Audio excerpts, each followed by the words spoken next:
Hello,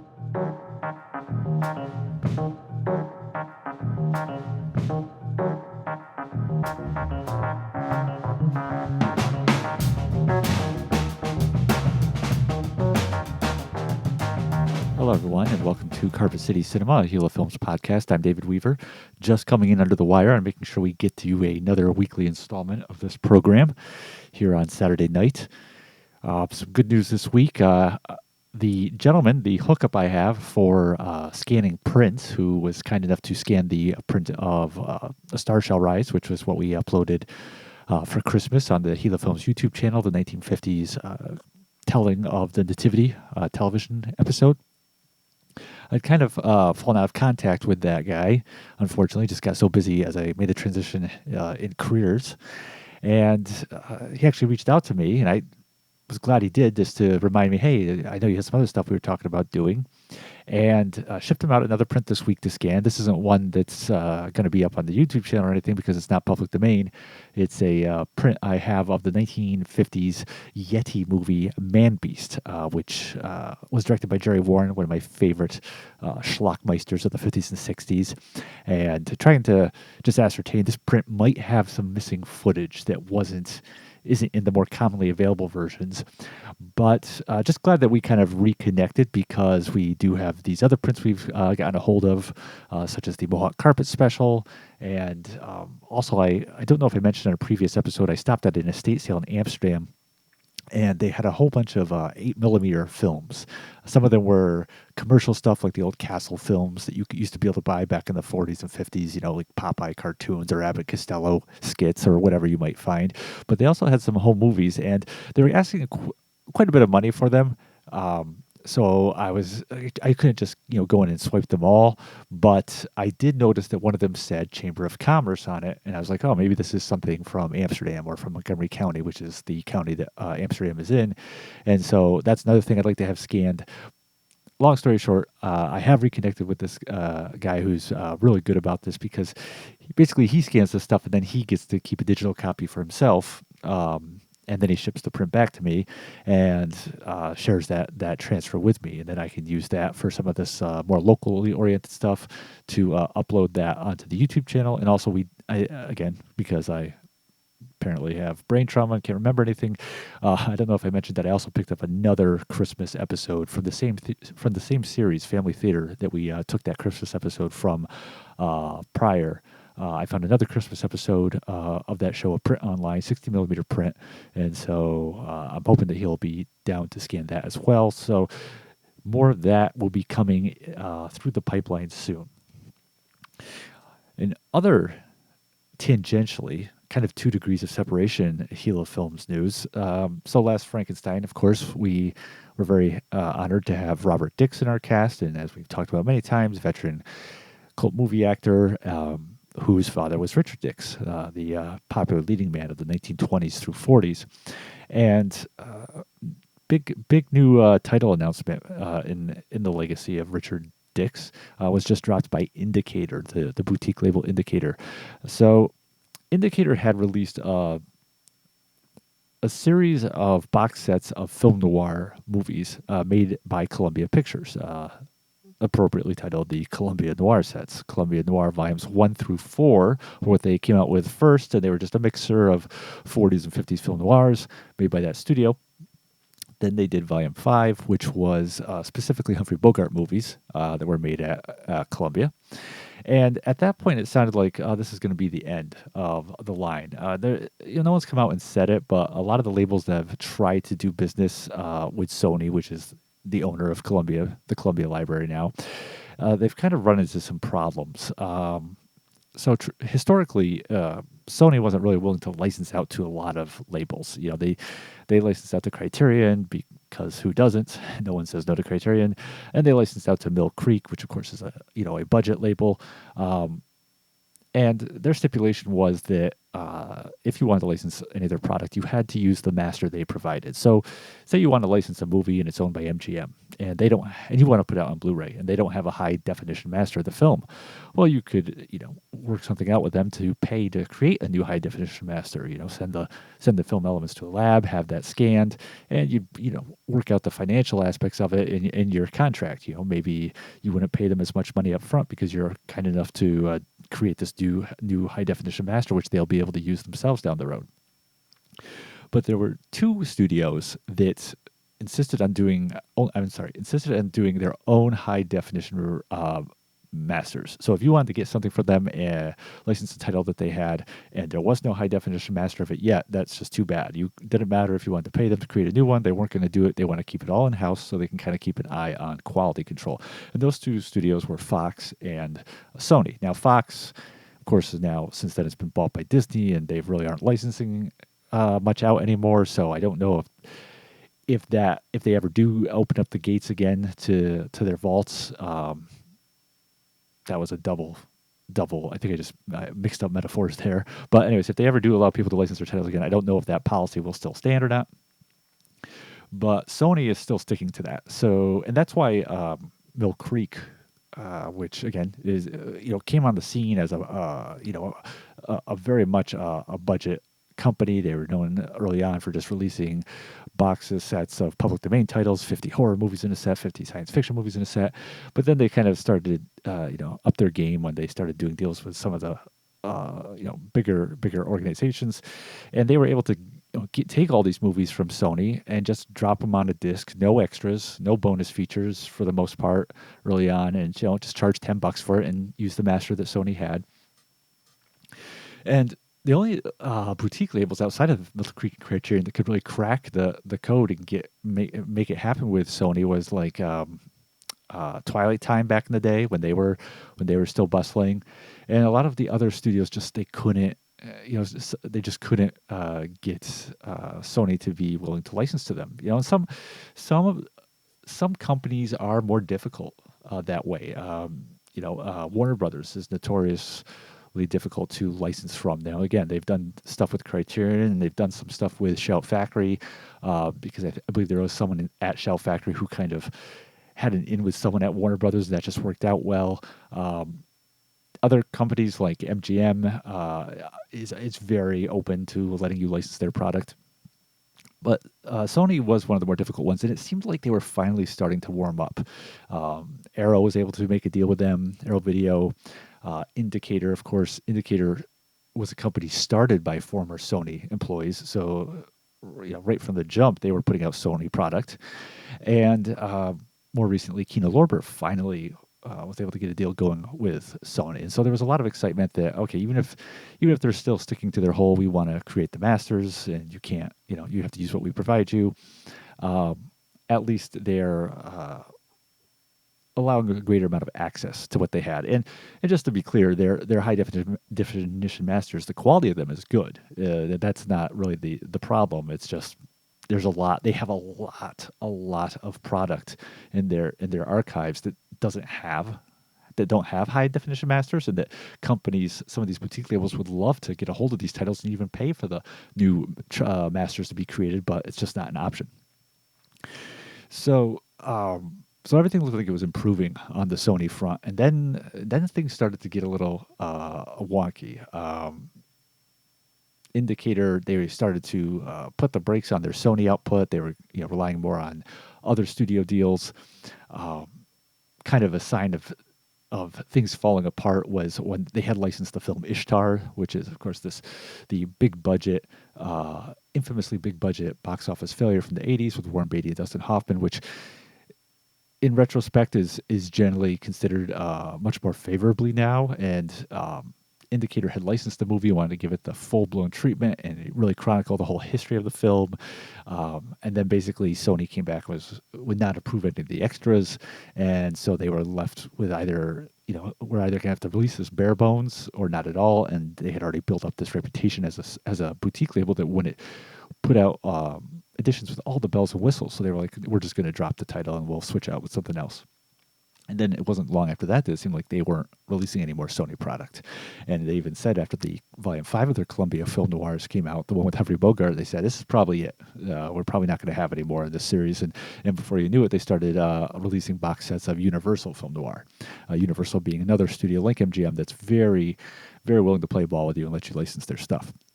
Meanwhile, Kino Lorber, they came out strong with their initial Sony titles they were putting out, and everything looked really good. And then we started, noticing that they were releasing some of the titles they were announcing from Sony had no bonus features, which is very unlike Kino Lorber now. And then on the Blu-ray.com message boards and forums, some of the insiders who work at Kino Lorber, who will anonymously post there, you just mentioned that they were running into a lot of problems with the Sony deal, that they were having to switch out titles, and they probably did not, they wouldn't go into specifics, but they said it would be unlikely for them to do another deal with Sony anytime soon. And so it just seemed like, okay, this is, for whatever reason, this is just falling apart.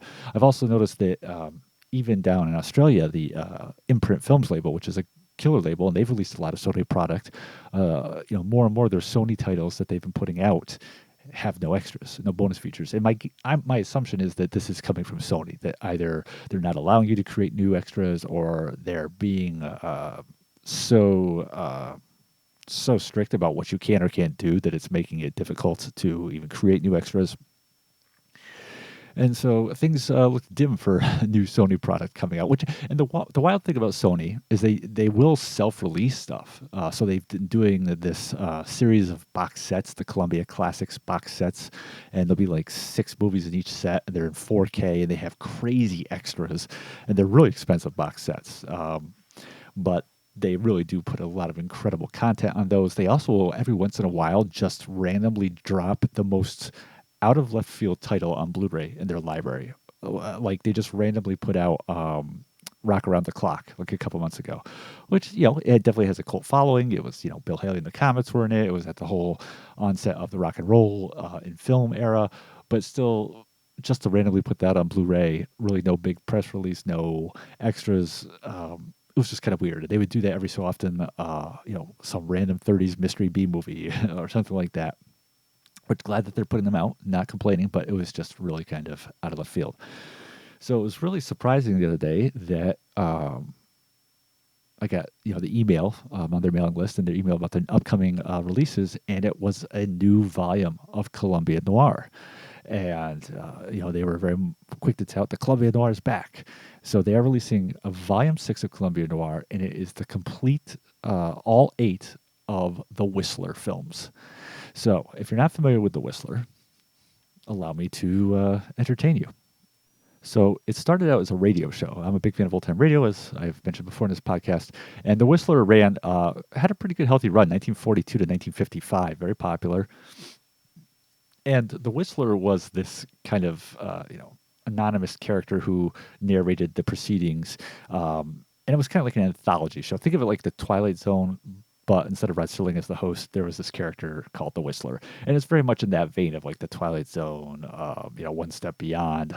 Or if you're more familiar with radio, old-time radio shows like Suspense, where it would be like the story at hand would be something very dark and involving a lead character who fate was coming after them. They may have engaged in a criminal act or were going to be the victim of a criminal act. It was kind of like film noir on radio. It was downbeat and dark. Not trying to oversell the idea of it being dark. It was still within the constraints of 40s radio material, but it was, like I said, it's basically film noir on the radio. And the Whistler, like I said, is just this character who kind of tells the tale at hand of doom and despair and crime gone wrong.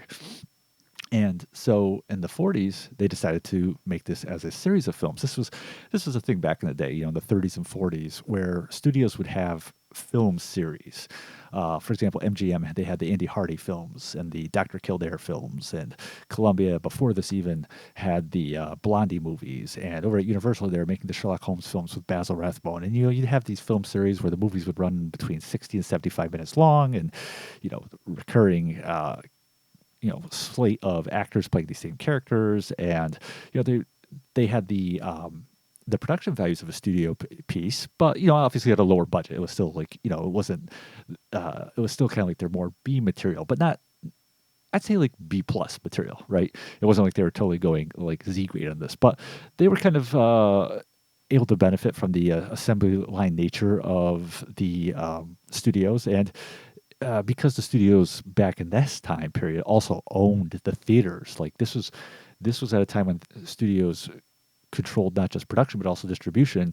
This allowed them to create their own B content for double features. Like, hey, we own MGM owns these theaters, and we're going to have like I don't know, Mrs. Miniver be the top film of a double feature or whatever big MGM movie they're making at the time, and then for the B film it'll be an Andy Hardy movie. And television, in conjunction with the Supreme Court breaking up the monopolization by the film studios of all these different aspects of the business, which, when the Supreme Court did that, what the movie they said, you have too much power. The film studios have too much power. You control production and distribution and all this. You have to give up one of these things because you basically control everything. And so what they gave up was distribution. They gave up the control of the movie theaters, and that happened right around the same time that television came on the scene. And so that kind of 1-2 punch basically led to the dying out of the whole concept of these kind of film series. Obviously, we still have film series these days and franchises, but they're big budget affairs, like James Bond or whatever, that's been going on for years and years and years. And I think that the whole concept of the film series, the closest thing we would see after that would probably be like TV movies, like series of TV movies. Like how they had the Perry Mason TV movies that ran for almost a decade throughout the 80s and 90s, or the Columbo TV movies that after the main series had run in the 70s, they came back in the late 80s.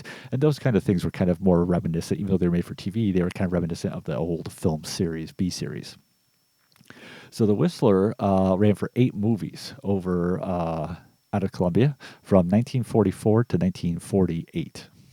And these would, all but the last one, all but the final one in the series, would star Richard Dix, Bob's dad, who, in the vein of the radio show, these would each movie would be a completely different story. So Dix would be playing a completely different character caught up in some dark narrative, and this would be his final foray essentially into acting, because the last of these films that he did, the 7th film in the series, the 13th Hour was what it was titled, ended up being his last film altogether. He had to stop acting because of his health. His health was deteriorating, and then he ended up dying 2 years later, 1949. And they did make an 8th film, The Return of the Whistler, with an actor named Michael Duane taking on the lead role. But so these are 8 films in the series. And the other interesting thing about these films is that 4 of them, including the first one, were directed by William Castle, who was a prolific B director who really totally took on a new mantle in the late 50s when he became this legendary Schlockmeister producer-director of horror films, such as House on Haunted Hill and The Tingler and 13 Ghosts, which were not only fun films to watch on their own, but were also known for the promotional gimmicks that he incorporated into them, like for The Tingler, wiring electricity into the seats in certain theaters, so people would get a shock when the titular Tingler appeared on screen. And he would, have a successful run of those kind of movies for a good 15 years. As he got into like the mid 60s, he started leaving the gimmicky aspects behind, and but continued to make some fun films. Also produced the 70s anthology series Ghost Story, that was hosted by Sebastian Cava, and was the producer on Rosemary's Baby.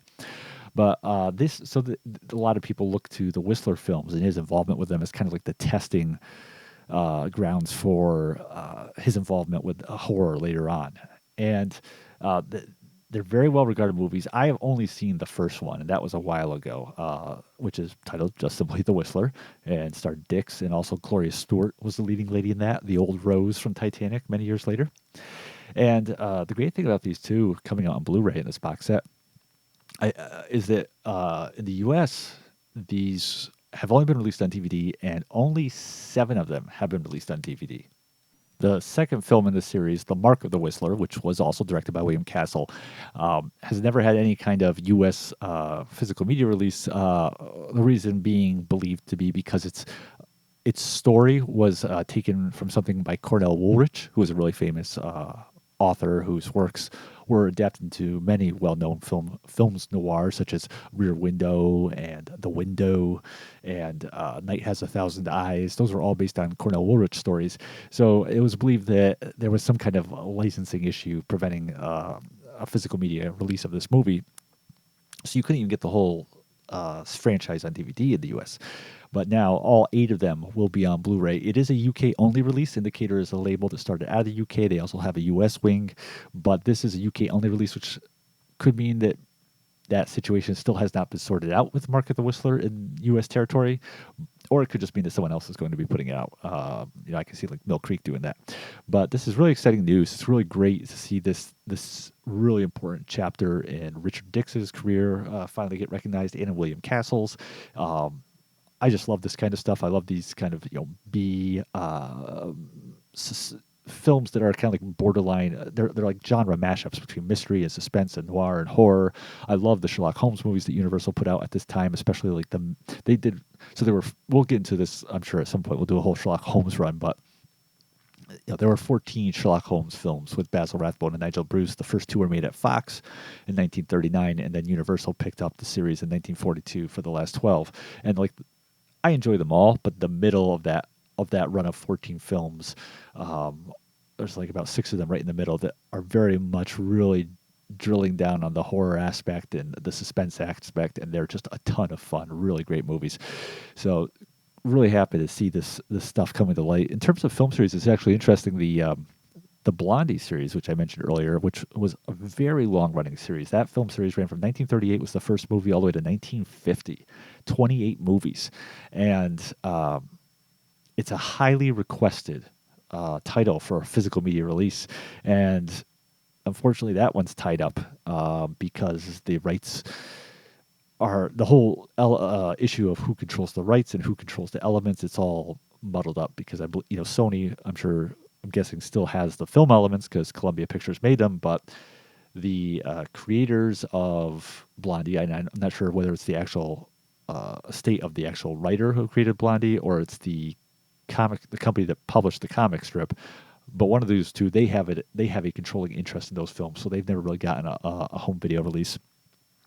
What I'd love to see is Columbia also made another film series, very much similar in tone and genre, right around the same time, and also based off a radio series called I Love a Mystery. I Love a Mystery was a radio series where it was not an anthology show. It was centered around this, I think it was 2 or 3 characters who were investigating, obviously, a mystery. And they would take a storyline and then serialize it over multiple episodes. And then they start a new storyline. So it's kind of almost like what BBC does, like Doctor Who, where it'd be like a storyline and then multiple episodes taking on a storyline. And it's a fun radio show, and they brought that to the big screen. Columbia did. In the 1946, they released 3 films all that year: I Love a Mystery, The Unknown, and The Devil's Mask. And that was it, just a 3. But I saw The Devil's Mask. And it's a lot of fun. It's just a really fun B film with mixing up elements of mystery and horror. So I would love to see if Indicator could somehow wrangle those ones out too. But really great news to see this happening. And I should know, I'm actually just pulled up the product page for it now, that Mark of the Whistler, which is, again, the one that has not even been out on DVD in the U.S., that one is only in standard definition, unlike the other ones. So I guess it's possible that could have played a part in it not being released in the U.S. too, but I doubt that because they released all the other ones on DVD in the U.S., and obviously you don't need to have a high definition copy for DVD. But it is interesting that one is only, what I bet? I wonder if the film is available to license in the UK, I mean, because of, whatever is preventing its release in the US does not affect UK territories. But I wonder if Sony doesn't really want to play ball in terms of letting them access the elements for it. and so they just had to resort to a standard definition master. You know, in other words, in the U.S., Sony's like, we can't put this out on, we can't do anything with this title because of something to do with the intellectual property rights, this Cornell Woolrich story. So we're not going to even bother putting this on the dock to restore it or do anything with it. But in the UK, this is not a problem for them to release it, but they just had to, because they can't, because they can only accept whatever master Sony gives them. Sony's like, yeah, this is all we got. The only thing we've ever made of this film, struck from this film, is a standard definition copy, because we can't ever release this film in the U.S. We've never bothered to do a high definition restoration. We're not gonna do one, and we don't allow other people to pay for us to do one. So if you want this movie, yeah, you can put it out because it's the UK only, but you're gonna have to take whatever we give you, and it's just a standard definition presentation. But still, hey, that's still better than nothing, and still very excited though that this is happening. All right, so turning over to obituaries. Really only one to call out, but a very important one. Terry Levene. Terry Levene, age 90, who was a very important a part of cult movie distribution, especially on the East Coast. Born in England, but he came to the U.S. at a pretty young age and started up the company Aquarius Releasing, which played a key part in the distribution of a lot of films we're all familiar with. Movies like a little something called Halloween. You might have heard of that. He also was like a sub distributor for a lot of Roger Corman's content. He also played a key part in the distribution of stuff like Alligator and Silent Night, Deadly Night, and Deep Throat, the legendary adult film that grossed like ridiculous amounts of box office cash at a time when, just regular everyday run-of-the-mill people would go to a movie theater and watch porn. He also produced some films, like the Isaac Hayes concert film, The Black Moses of Soul. He did the movie Fist of Fear, Touch of Death.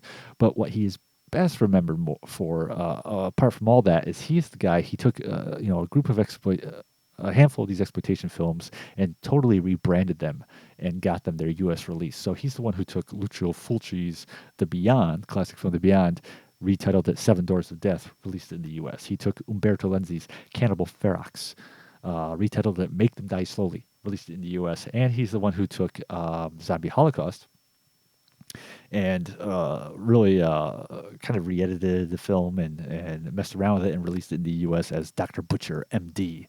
And just a really well-known, like I said, for his work in genre distribution. And 90 years old, so hey, had a good run.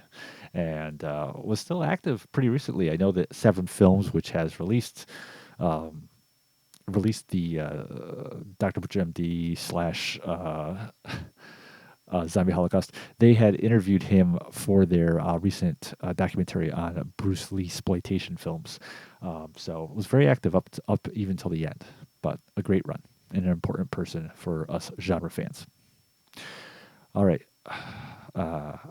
We wait no more. We move on to the movie of the week, a film I had not seen in 20 years probably, from 1976, Richard Donner's The Omen.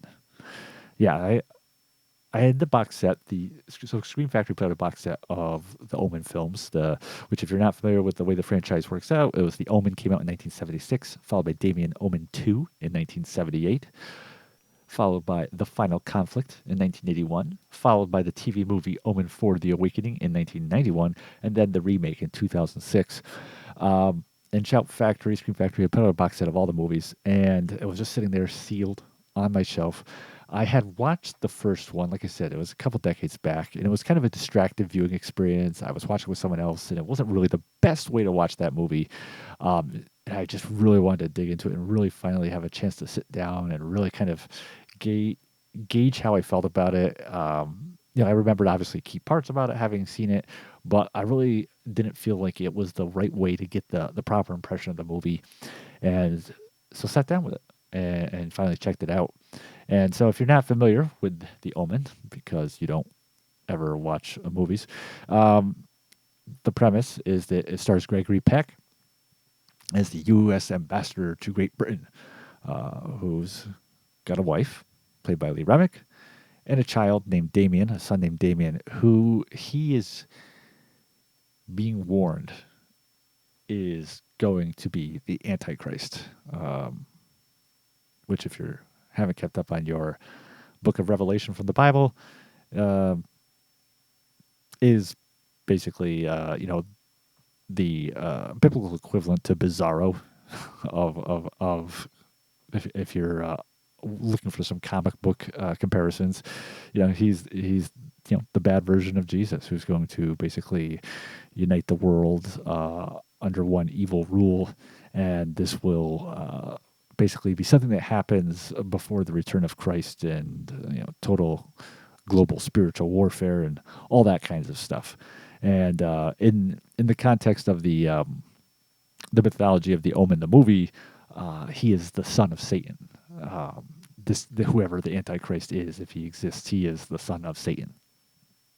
And so the film opens with Peck rushing to the hospital in Rome, having been informed that his wife has given birth, but that the child died. And his wife does not know this yet because she's still recuperating. And he arrives at the hospital, and it's a hospital run by the Catholic Church. And so a priest there suggests to him that this child has, because Peck is very despondent, he doesn't know how to tell his wife about this. He's afraid it's going to devastate her, and just do a great emotional damage to her. She had really had great expectations about having a child, and so as he's talking with this priest at the hospital about this, the priest informs him, that a child, coincidentally, had been born whose mother died during childbirth and is essentially orphaned, and that Peck could just take this child, adopt it, and not even have to tell his wife, and she would never know the difference. It would be his son. And so, he goes forward with this, and as time passes and the child becomes a toddler, violent, horrible things happen to people around around this family, which is very highly situated within the realms of power because of his position as an ambassador. And Peck is approached and warned by an erratically behaving, seemingly crazed priest, played by Patrick Troughton of Doctor Who fame, that his child is evil and is a thing of evil. And of course, Peck dismisses this as the ravings of a lunatic. But at the same time that this is going on, David Warner, the great, wonderful British character actor, he plays a photojournalist who is being to investigate everything that's going on, and the behaviors of the priest and what's been going on in Peck's circle with these horrible things happening.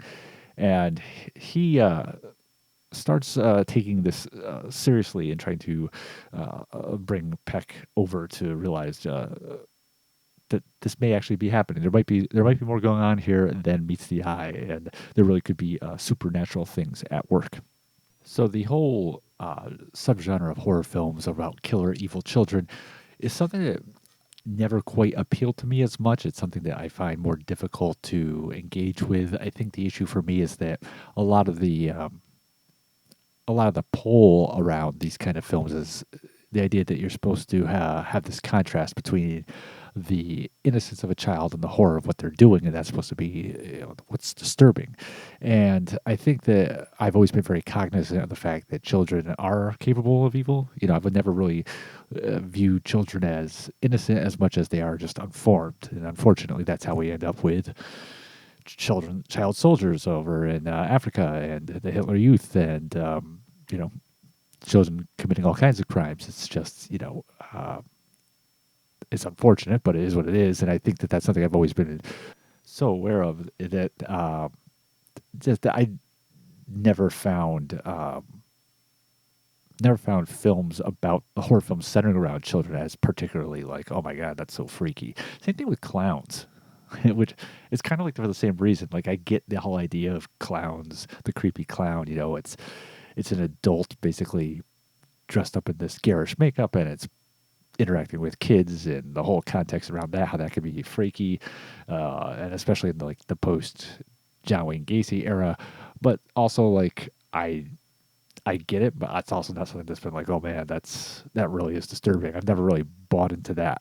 And that's, there's obviously some subjectivity to these feelings, but that's definitely something that's been in the background with me, and um, I think that's why I think one of the child-based horror movies that I do like, I think, is the Euro film from the '70s, Who Can Kill a Child. I thought that was one where they did pull it off well. Um, which it's kind of like, this is an original take on that film. I think someone else was the one who pointed this out, but that movie, which is about a couple, a guy and his pregnant young lady, they are on this island. I believe they're vacationing. It's been a little while since I saw it, and then the children there are starting to kill people, and they basically approached it like it was Hitchcock's The Birds, but with kids instead of the birds. It just replaced kids for birds, and I like the way that was pulled off. But so I went into the Omen, keeping a fresh mind, open mind about it. But there is still that part of me that's like, I can't just have this kid show up and just look innocent while evil's happening, and that's what carries the weight of the film. But that's not really what is going on in this movie. And my impression of it that I took away after having to finally given it a good watch and really sitting down with it is that I really did enjoy it. I think it is a really well done film. I think it's a film that gets better as it goes along. I think that there was someone who commented recently. It was actually, well, it was recent. It was recently that I listened to it. I'm a big fan of the podcast, The Rewatchables, so they did an episode on this film, and they commented how the director. This was directed by Richard Donner, who is, this would be the first of numerous huge movies he would do, but how he kind of treated the child in this, Damien, the son, the alleged Antichrist, kind of treated him like the shark in Jaws, where less is more, where it's the whole film isn't just always focusing on him and centered around him. Now I disagree with a little bit on that take that they had, because I think that in the first half of the film, well, I'm sorry, first third maybe more of the film, that the film does have a lot of Damien in it, and it doesn't totally take that approach. But I think the whole idea that they're getting at, which is that a lot of the strength in the film is not in making this. It's a film about a child who could be evil and could be the center of great evil, and around whom all these violent, horrible things are happening in order to cement his rise to power. But he is not the one necessarily. It's not like the bad seed, where he's the one necessarily going around, killing people and doing these horrible things. I mean, he does do some bad things in the film, no denying that. But it's not really, it's not that same approach where he's the Michael Myers of the film, or the, what have you. And I think that is definitely a strength of the film. And I think as the movie progresses and it starts to shift attention away from, even away from so much on Damien as a character, and onto, it becomes more and more about Gregory Peck as the father, having to come to the realization that this actually could be true. This idea that his son could be the Antichrist, that the horrible things happening around him and to his family are not just coincidental, or cannot just be explained away, that this truly is, a supernatural event happening. That's really, as that happens, as that progresses throughout the film's narrative, the film just gets better and better and better and better. And at the center of that, not only at the center of that is the narrative being so strong, and the fact that they're basically approaching it like a mystery. As we as an audience know, obviously, that the Damien is what people warn that he is going to be the Antichrist. I don't, some people watch the movie and say, one of the great things about it is how, like, they take the approach that you really don't know whether or not, they try to ground it in the sense that, maybe he really could be just a regular old kid, and a lot of this is just superstition and fear, and one of the great things about it is how the film tries to balance the approach about whether or not Damien is they try to keep it non-judgmental and try to take this balanced approach where you could read everything as him being the Antichrist, or you could just read it as a bunch of horrible coincidences. And I'm like, no, they totally take the approach that he is the Antichrist in this film. That it's not something that they're even if they were to come out and claim that was the approach they said, I would totally disagree with them. Like they absolutely. And not just from a marketing perspective, but from the actual film you're watching, that they're telling you that this is real, that this is happening, that this is the Antichrist. But Peck doesn't know that. And Lee Remick, as his wife / the child's mother, or she thinks she's the mother, they don't know that this is happening. And they're really trying to come at the situation from a grounded standpoint of like, okay, why is our child acting out? Why are these bad things happening around him? And I think that as that aspect of the film progresses, as Peck basically realizes there is something complex and mysterious going around him, which he needs to understand, and which he kind of eventually partners with David Warner's character to understand. Like I said, the film just becomes richer and more engrossing and more frightening, because it's interesting to see. Initially we're seeing all these actions happen at the beginning of the film. We get the setup, the death of Peck's natural child during, when his wife goes into labor, and them adopting Damien, or taking Damien to their home, and of course, obviously, as far as Lee Remick's concerned, that's her real son, and Peck's promotion to becoming ambassador of England, and Damien aging to when he's just a young boy, and all that setup, and that's kind of just that's laying the groundwork, obviously, for what's to follow, and then we start to get into the kind of like I would say the second segment of the film, where it's a lot of crazy bad things happening around Damien, and which is the way the film kind of starts tipping off to the characters that like, hey, there could be something more to your son than meets the eye. And then as we pass through that section of the film, then we get into what is the bulk of the movie, I would say, which is, like I said, it's Peck being drawn into this mystery and having to open his eyes to what's really going on. And they treat it almost, it's this wonderful mixture of mystery and horror and gothic dread, and it's all done in such a way that the way that it unravels, the way that it unfolds is so rich, and it's so layered, with Peck having to travel all over to different parts of the world he has to go back to Rome, to where his wife gave birth. He has to go to the Middle East to look deeper into the mythology of the Antichrist, and he has to uncover, put together these bits and pieces to find out what the real truth is behind his son and all the horrible things happening. And you're like, the way the film approaches it, you're with Peck on the journey, not just in terms of like in a literal sense, where as the viewer you're watching him go about from place to place, but because the film has taken this really grounded approach to his character, has really rooted the character, his character of Robert Thorne, the father, as a very realistic character. They've really depicted him very well from a three-dimensional standpoint. It's kind of like as he gets pulled into the mystery, and he starts to wonder if there's more going on here than seems, we then become one with him, and our viewpoint of the events kind of meld with his. And it's kind of like we see everything unfolding through his eyes. And it's like we're accompanying him on this journey, on this dark discovery that he's going through. And a key part of the success of that, aside from just the way the script is structured, like I said, it gives you the preamble about how the basic foundation of what's going to happen.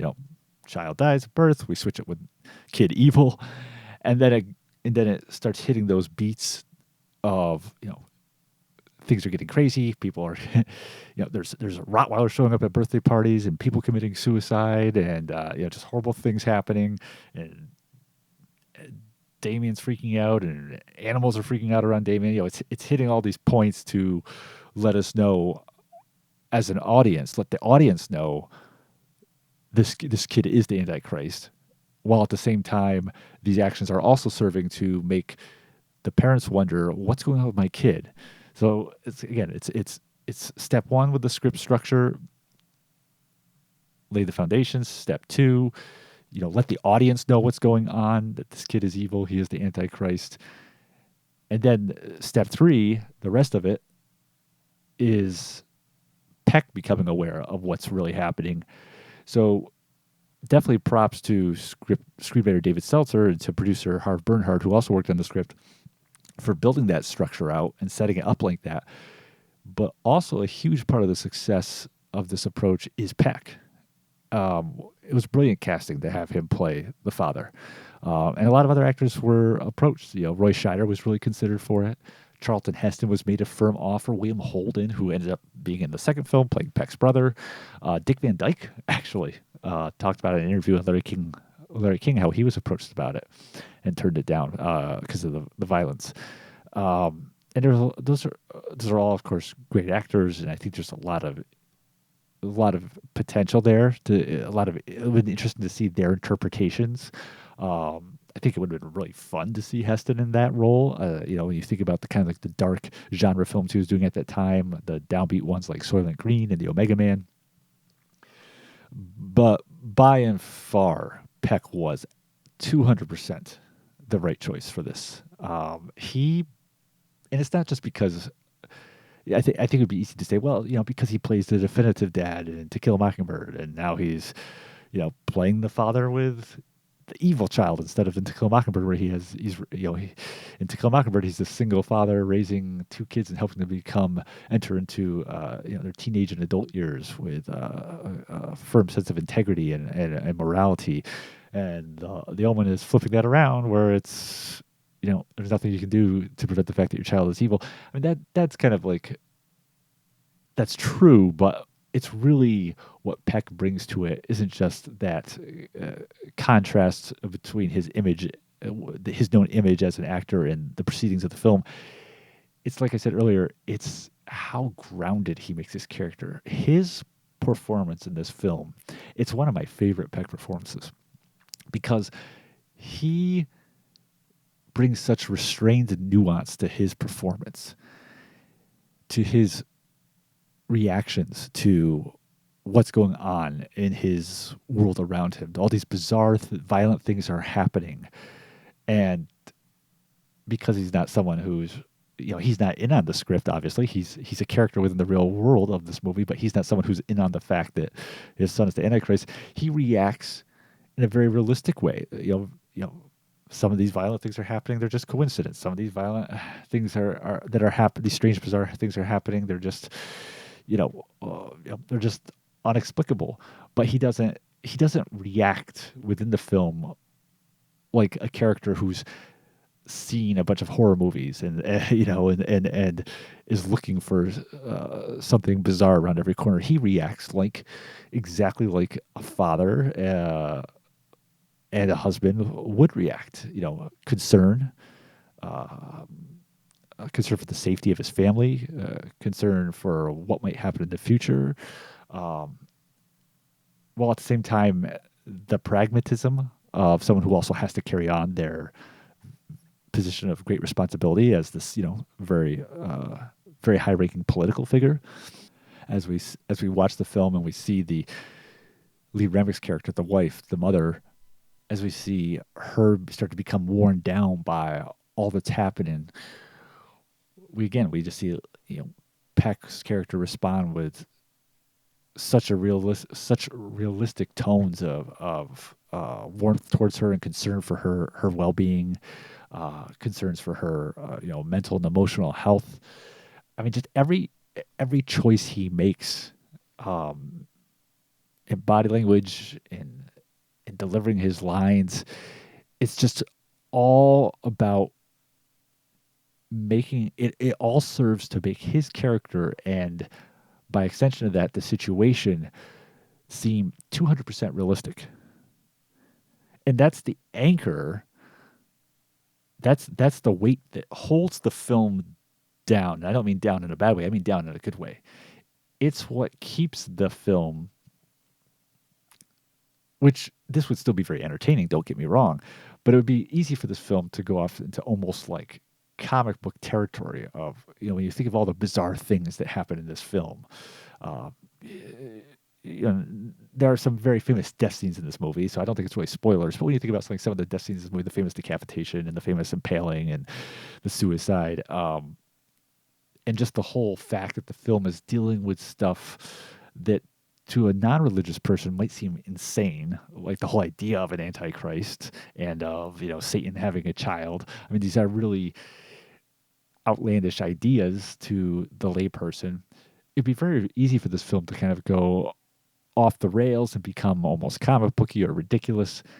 But Peck, by the power of his performance, and I'm not, there's obviously credit needs to go to Donner and to Seltzer and others involved in the film, but really it's Peck at the center who creates this character that is so realistic and so grounded and so believable that it really holds the whole film down to a level of reality and of believability. And so then as the narrative starts to progress and Peck becomes more and more aware of what's truly happening, we who are attached to that grounded viewpoint he has, we who are seeing the film's events through his eyes, we then start to feel that same dread rise up, and we still that same apprehension, that same realization of what really is happening.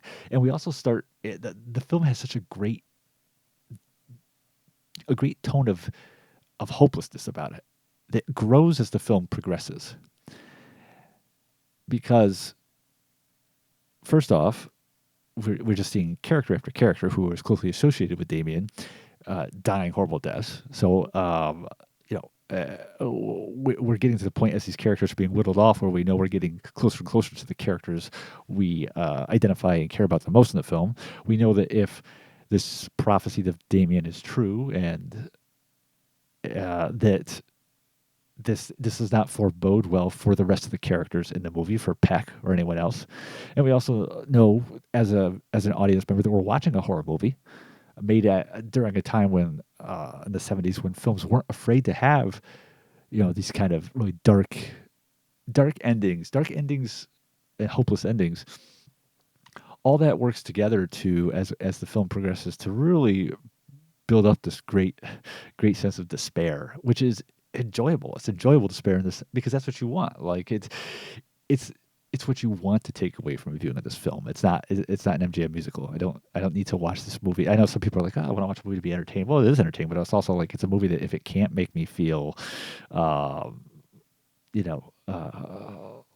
like the world sucks and nothing is going to go right by the end of it, then it's probably not working. It's probably not doing what it should do. It's not fulfilling its mission statement. And right to the end, that whole, I call, like I said earlier, I divide the film into 3 sections, but they're not sections which are divided by act structures. That, like I said, the setup of the film where it's just introducing us to the characters and setting up the whole scenario of Damien's, adoption and his initial few years. That's kind of like, that's just part of the first act. If you're looking at it from an act structure, it's probably like the first 15 minutes, 20 minutes. And then, and that's good. It moves quickly. It gets through what it needs to. It doesn't really spend any unnecessary time on anything. It hits all the right points about just showing, Damien, aging through those first few years and Peck's, rising up in his position with the government. Then it goes to that, like I said, that second section where it's really about kind of showing the initial incidents in the narrative that make one wonder that tell the audience that Damien's evil, but make the characters of Peck and Remick wonder what's going on. it's the famous birthday party scene, which everyone, who ever watched this movie is familiar with. The famous suicide in it. It's Damien freaking out when he gets driven to a church, and it's Damien being around animals that freak out. It's that second section of the film, which I would say is kind of from an act structure. It's basically the end of the first act and the beginning of the second act, and it's actually probably the part of the film that I think is the least effective because I think that Damien's character isn't the character of Damien, this child of Damien, is not a compelling character in and of itself, and that's the part of the film that focuses the most on him. Like in that beginning section, it's just hitting all the bullet points, and the really meaty part that I've been referring to as Peck is drawn into the mystery of the surroundings. You're not really with Damien that much in the film, in that part of the film. It's really with just Gregory Peck and David Warner and somewhat Lee Remick, and but that second section I referred to, which is probably like the 20-minute mark, I don't maybe to like the 50-minute mark. I could be totally wrong about that, but that to me is where I think the film lags just a little bit because Damien, he's just a child, like a blank child. It's not like there's anything we know about him in terms of what makes him tick, what his interests are. And obviously he's just a child. He's very young, so it's not like he has this deep thoughts to share with us. It's this deep story to tell, but he's really almost kind of like almost like an automaton as far as we're concerned as a viewer. And some people might respond to those comments and be like, well, in a way that kind of makes sense that he's kind of like just there. He's a character who's hollow and shallow and just there as the events unfold, because the whole idea of the Antichrist in the movie is that it is like some non-human being who just is basically the spawn of Satan and is just there to bring about this master evil plan. And I could see that point of view. I can understand that argument, but for me, it's, even though this was kind of the OMEN by no means is ripping off any classic horror films that preceded it, even though we did have killer kid movies before this, like Village of the Damned and The Bad Seed. At the same time, it just feels kind of almost by the numbers, that section of just showing off. Once you get past that birthday party scene with the famous suicide, and it gets into like Damien freaking out as they go to a church, and Damien going to the zoo with his mom, and all the animals are acting up. It seems like kind of almost by the numbers. Like, I don't want to say it is by the numbers because I don't believe that they were just phoning those sections in. And partly it's, we've seen this kind of thing in a lot of films since then, but it is the part of the film which just feels the most mechanical, and it's just about like hitting these certain. We've got to show. It's like we've got to show in the story. We've got to have certain things happen to kind of remind the audience that this kid really is evil, and then to set up for the parents that they have a reason to be concerned about him. But it just feels like it's almost paint by numbers. Again, I don't think it is paint by numbers because I think they were really trying to craft something there, and they were really trying to work, really make those moments work. But at the same time, as a viewer, I don't find those parts terribly compelling. And it's really as we move past that and get into, like I said, the whole journey Peck takes, that where the film just accelerates into truly great terror territory. It just becomes really just such a strong viewing experience. It's such a great effective horror film, and I think it's great. Like I said, I think it's great right up to the end of the film. But like, I think the highlight, without again going to spoiler territory, if you are someone who hasn't seen this movie, is a scene with David Warner and Gregory Peck as they try to uncover this mystery about Damien, which finds them in a Etruscan cemetery, which I'm 99.99% sure was shot on a set, but it's just great, wonderfully creepy gothic horror, mixed with supernatural horror, and it's just a wonderful. That whole section is wonderful. I love that part. So yeah, my takeaway of the film, if I had to boil it down, is that like yeah, it truly is a very good horror movie. Great atmosphere, great tone. And again, like I said, one of the truly great horror movie performances given by Peck in the movie. Not flawless film, I think, but a film that does get better as it goes along. Which I'd rather, in some ways, I would rather have this film have those kind of stumbling moments earlier in the movie and kind of get those out of the way, and then just become this wonderfully increasingly better viewing experience as it goes along than the opposite. To have it be great for like the first 75% and then go off the rails at the end. I prefer the way it worked out.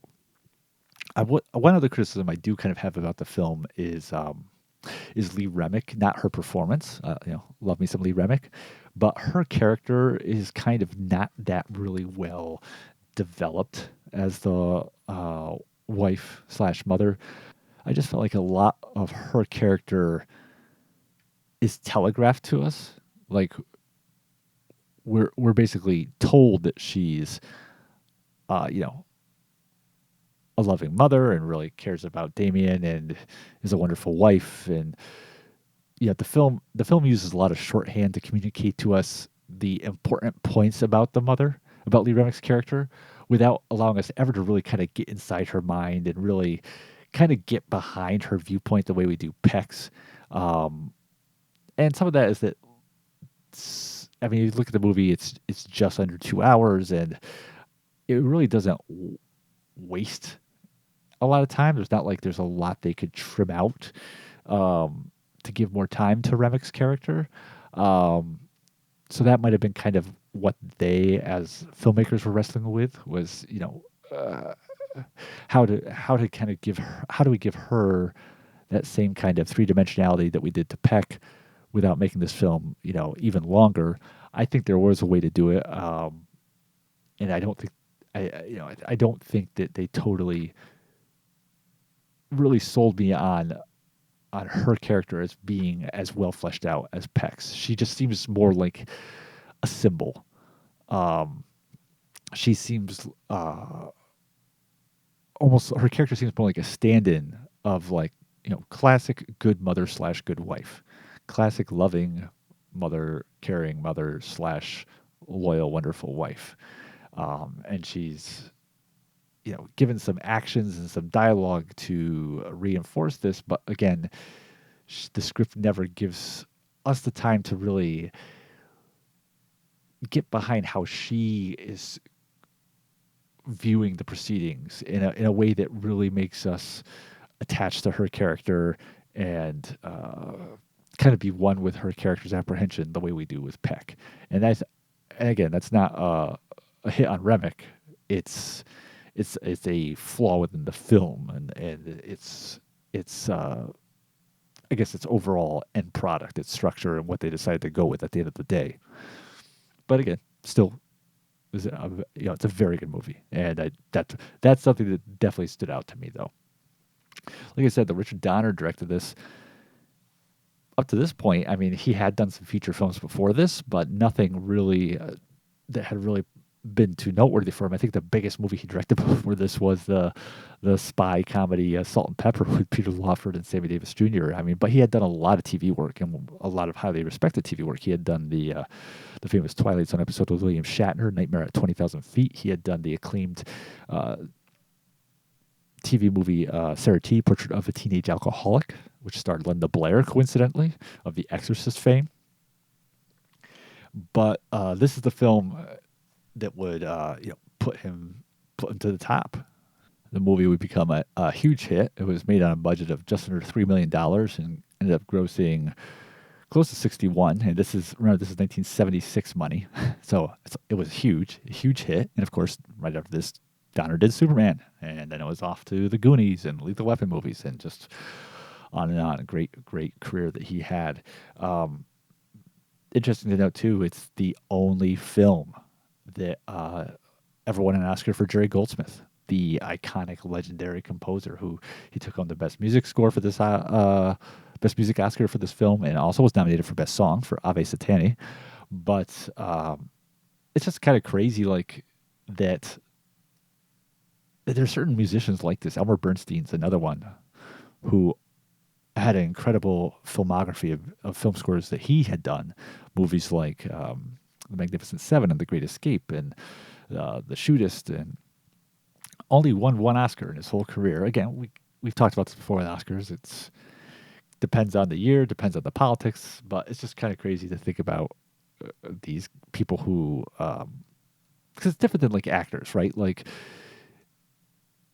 there are, I think, because of the nature of their involvement in terms of like time commitment and just the way their process works, a composer could work on more films and therefore have more iconic works, perhaps, than an actor or actress could. Again, just by virtue of the fact that the production of a film can take so much longer than the post production.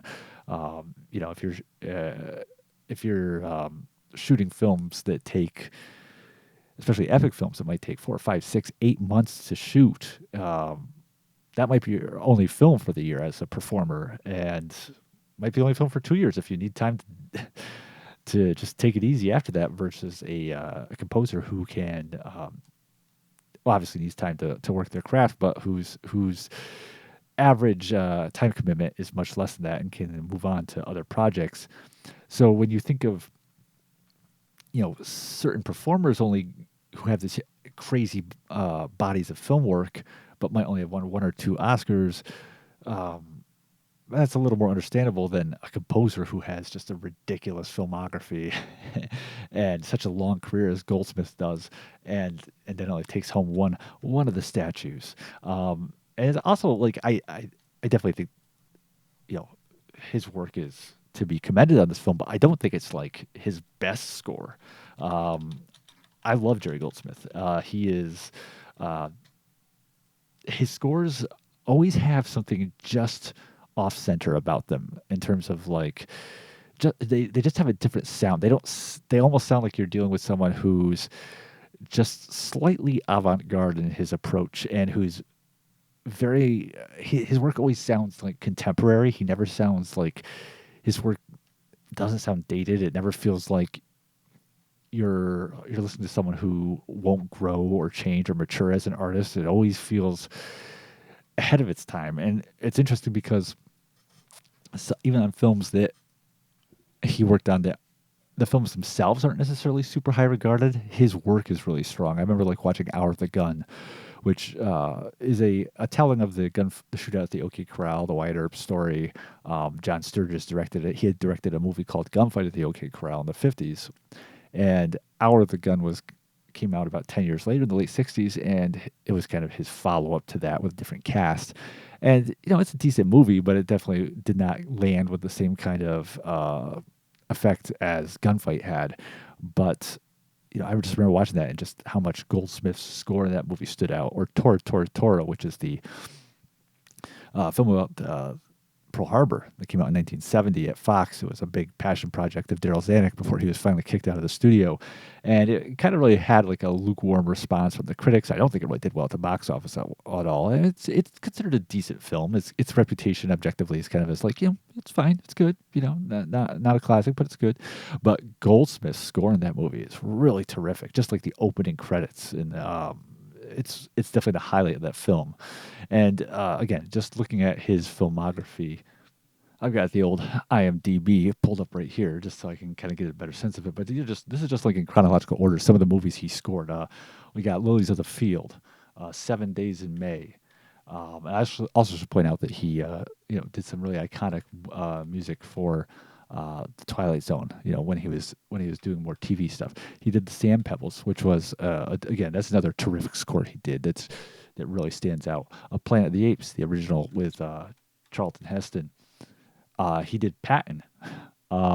He did Wild Rovers, Papillon, Chinatown, Logan's Run, Coma, The Boys from Brazil, Star Trek: The Motion Picture, Hoosiers.